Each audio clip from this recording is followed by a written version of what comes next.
100 ವರ್ಷದ ಹಿಂದೆ ರಸ್ತೆ ಆಗಿದೆ. ಆವಾಗ 8 ಅಡಿ ರೋಡ್ ಇತ್ತಿದ್ದು. ಆವಾಗ 8 ಅಡಿ ರೋಡ್ ಇತ್ತು. 80-100 ವರ್ಷದಿಂದ 8 ಅಡಿ ಫುಟ್ಪಾತ್ ಆಗಿತ್ತು. ಆ ಕಡೆಗೂ 8 ಅಡಿ ಫುಟ್ಪಾತ್ ಆಗಿತ್ತು, ಈ ಕಡೆ 8 ಅಡಿ ಫುಟ್ಪಾತ್ ಆಗಿತ್ತು. ಆದರೆ 80 ವರ್ಷ ಕಳೆದ ಮೇಲೆ ಇಷ್ಟೆಲ್ಲ ಅಭಿವೃದ್ಧಿಯಾಗಿ ರಾಜ್ಯದಲ್ಲಿ ಎಲ್ಲ ಇನ್ಫ್ರಾಸ್ಟ್ರಕ್ಚರ್ ಅನುಕೂಲ ಮಾಡ್ತಾ ಇದ್ದೀವಿ ಅಂತ ಹೇಳ್ತಾರೆ. ಅದೇ 8 ಅಡಿ ಫುಟ್ಪಾತ್ ಉಳ್ಕೊಂಡಿದೆ. ಈಗ ಅದೇ 8 ಅಡಿ ಫುಟ್ಪಾತ್ ಉಳ್ಕೊಂಡಿದೆ. ಅಲ್ಲಿಗೆ ಅಭಿವೃದ್ಧಿ ಏನು ಮಾಡಿದ್ದಾರೆ, ರೋಡನ್ನು ಏನು ವಿಸ್ತರಿಸಿದ್ದಾರೆ, ಮೆಜೆಸ್ಟಿಕ್ ಏರಿಯಾದಲ್ಲಿ ಏನು ರೋಡ್ ವಿಸ್ತರಣೆ ಮಾಡಿದ್ದಾರೆ, ರೋಡ್ ಡೆವಲಪ್ಮೆಂಟ್ ಮಾಡಿದ್ದಾರೆ. ಅಗಲ ಎಲ್ಲಾಗಿದೆ, ರಸ್ತೆ ಎಲ್ಲ ಅಗಲ ಆಗಿದೆ. ರಸ್ತೆ ಅಗಲ ಆಗಿದೆ ಅಂದಮೇಲೆ ಯಾವಾಗ ಟ್ರಾಫಿಕ್ಕು ಒಂದು ನಿಯಂತ್ರಣಕ್ಕೆ ಬರುತ್ತೆ, ರಸ್ತೆ ಅಗಲ ಆಗಿ ಅದು ತಾನೇ ಟ್ರಾಫಿಕ್ ನಿಯಂತ್ರಣಕ್ಕೆ ಬರೋದು. ಅದನ್ನು 8 ಅಡಿ ಫುಟ್ಪಾತಲ್ಲಿ ಎಷ್ಟು ಜನ ಹೋಗೋಕ್ಕಾಗುತ್ತೆ, ಎಷ್ಟು ಜನ ಬರೋಕ್ಕಾಗುತ್ತೆ. 8 ಅಡಿ ಈಗಿರೋ ಪಾಪ್ಯುಲೇಷನಲ್ಲಿ 8 ಅಡಿ ಫುಟ್ಪಾತಲ್ಲಿ ಎಷ್ಟು ಜನ ನಿರಂತರವಾಗಿ ಹೆಣ್ಮಕ್ಳು ಗಂಡಸರೆಲ್ಲ ಪಾಸ್ ಆಗೋಕ್ಕೆ ಎಷ್ಟು, ಅದು ಪೀಕ್ ಅವರ್ಸಲ್ಲಿ ಹೇಗೆ ಪಾಸ್ ಆಗೋಕ್ಕಾಗುತ್ತೆ ಆ 8 ಅಡಿ ಫುಟ್ಪಾತಲ್ಲಿ. 8 ಅಡಿ ಫುಟ್ಪಾತಲ್ಲೇ ಎಲ್ಲರೂ ಜನ ಎಲ್ಲ ಸಂಚಾರ ಮಾಡಿ ವಿಧಾನಸೌಧಕ್ಕೂ ಬಿಡ್ತಾರೆ. ಆ 8 ಅಡಿ ಪ್ಯಾಸೇಜಲ್ಲಿ ಹಾಗೆ ಮೆಜೆಸ್ಟಿಕ್ಕಿಂದ ಪಾಸಾಗಿ ಅಲ್ಲಿಗೆ ಹೋಗಿಬಿಡ್ತಾರೆ. ಕಾಳಿದಾಸ ಮಾರ್ಗ, ಅದರಲ್ಲಿ ಡಿಸ್ಟ್ರಿಕ್ಟ್ ಬೋರ್ಡ್ ಬಿಲ್ಡಿಂಗ್ ಅಂತ ಇದೆ. ಇದು ಹೆಚ್ಚು ಕಮ್ಮಿ ಒಂದು 70 ವರ್ಷದ ಬಿಲ್ಡಿಂಗ್ ಇರ್ಬೋದು, 80 ವರ್ಷದ ಬಿಲ್ಡಿಂಗ್ ಇರ್ಬೋದು. ಅದಾದರೆ ಅದೇ ಲೈನಲ್ಲಿ ಹೊಸದಾಗಿ ಆಗಿರುವಂಥ ಸಾಕಷ್ಟು ಬಿಲ್ಡಿಂಗ್ಗಳಿದೆ. ಎಡಕ್ಕೂ ಬಲಕ್ಕೂ ಸಾಕಷ್ಟು ಬಿಲ್ಡಿಂಗ್ಗಳಿದೆ. ಆ ಬಿಲ್ಡಿಂಗ್ ಕೊನೆಯವರೆಗೂ ನೀವು ನೋಡಿದ್ರೆ ಸಿಟಿ ಪ್ಲಾಜಾ ಆ ಥರದ್ದೆಲ್ಲನೂ ಸಾಕಷ್ಟು ಬಿಲ್ಡಿಂಗ್ಗಳಿದೆ.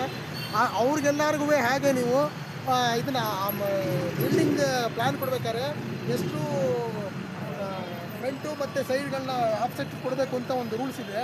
ಆ ರೂಲ್ಸ್ ಯಾವುದೂ ಫಾಲೋಅಪ್ ಆಗಿಲ್ಲ. ಅದೇ ಒಬ್ಬ ಸಾಮಾನ್ಯ ಮನುಷ್ಯ ಒಂದು 30-40 ಸೈಟಲ್ಲಿ ಮಾಡಬೇಕಾದಾಗ ಆಫ್ಸೆಟ್ ಬಿಟ್ಟಿದೆಯಾ, ಅದು ಬಿಟ್ಟಿದೆಯಾ, ಇದು ಬಿಟ್ಟಿದೆಯಾ, ಸಿ ಆರ್ ಕೊಡಲ್ಲ, ಅದು ಕೊಡಲ್ಲ, ಈ ಥರ ಕೊಡಲ್ಲ ಅಂತೀರಾ. ಆದರೆ ಈ ಥರ ಬಿಲ್ಡಿಂಗ್ಗಳಿಗೆ ಸಿ ಆರ್ ಕೊಟ್ಟಿದ್ದೀರಾ, ಹಾಕಿ ಕೊಟ್ಟಿದ್ದೀರಾ ಸಿ ಆರ್. ಈ ಥರ ಎಲ್ಲ ಬಿಲ್ಡಿಂಗ್ಗಳು ಇದೆ. ಇನ್ನೂ ಸಿಟಿ ಬೆಳೀತಾನೆ ಇದೆ. ನೀವು ಹೆಚ್ಚು ಇದನ್ನು ಜಾಗಗಳನ್ನ ಬಿಡಿಸಿ ಅದನ್ನು ಕರೆಕ್ಟಾಗಿ ರಸ್ತೆಗಳಿಗೆ ಅವಕಾಶ ಮಾಡಿಕೊಟ್ಟು ಟ್ರಾಫಿಕ್ ಕಂಜೆಷನ್ ಆಗ್ತಿದ್ದಂಗೆ ಮಾಡಬೇಕಾಗಿದ್ದು ಸರ್ಕಾರದ ಹೊಣೆ.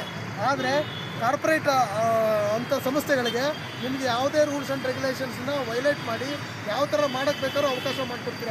ಈಗ ಉದಾಹರಣೆ ಕೋತೀಸ್ ಇದೆ, ಆ ಕಡೆ ಸಿಟಿ ಪ್ಲಾಜಾ ಇದೆ, ಆಮೇಲೆ ಮುಂದಕ್ಕೆಲ್ಲ ಇದೆ. ಆದರೆ ಒಬ್ಬ ಸಾಧಾರಣ ವ್ಯಕ್ತಿ ಯಾವ ಕೆಲಸನೂ ಮಾಡೋಕ್ಕಾಗಲ್ಲ. ಅದೇ ಅವನಿಗೆ ಹಣಬಲ ಮತ್ತು ರಾಜಕೀಯ ಬಲ ಎಲ್ಲ ಇದ್ದುವಂಥ ವ್ಯಕ್ತಿಗೆ ಎಲ್ಲ ಅವಕಾಶಗಳನ್ನು ಕಲ್ಪಿಸ್ಕೊಡ್ತೀರ.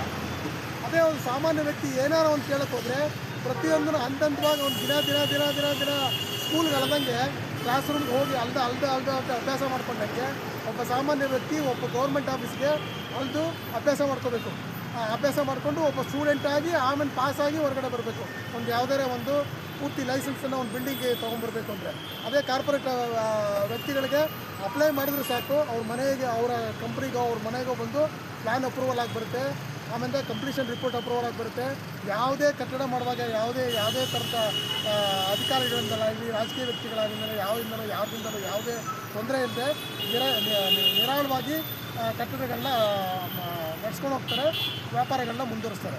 ಸೊ ಅಲ್ಲಿಗೆ ಸಾಮಾನ್ಯ ವ್ಯಕ್ತಿಗೆ ಏನು ಅವಕಾಶ ಇದೆ.